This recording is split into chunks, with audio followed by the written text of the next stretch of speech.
Today, with the speed and the complexity of change, organizations react and adapt to change very differently.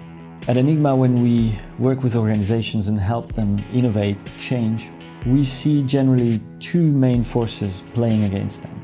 The first one is the idea of technological determinism, which is an idea that the main driver of change within a society is technology. It's the idea of progress. And with this belief comes another belief that most problems can be solved by using the right technology.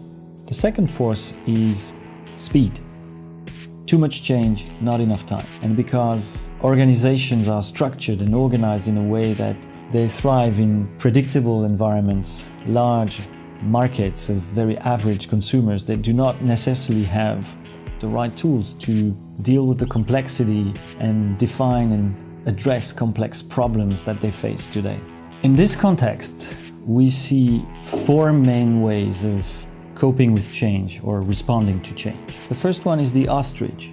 Head in the sand, denial, illusions, nothing's gonna happen to me, I'm safe, I don't need to be concerned. Second one, fireman. Not very proactive, very reactive, and trying to cope with change at the last minute. Third type, the insurer. The insurer working ahead of problems, trying to understand where patterns are going, trying to make sense of the future, trying to see which problems to avoid, what could happen for the organizations. And the fourth type, innovators, explorers, visionaries. They generate change, they create change. As Abraham Lincoln said, the best way to predict the future is to create it yourself, and that's really what they do.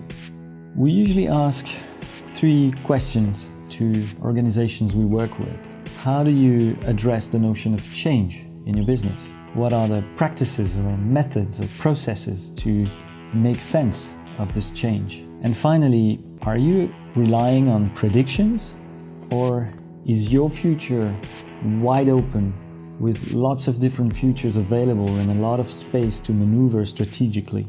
So at the end of the day, it's really about asking yourself, am I living in my own future, or is this someone else's future?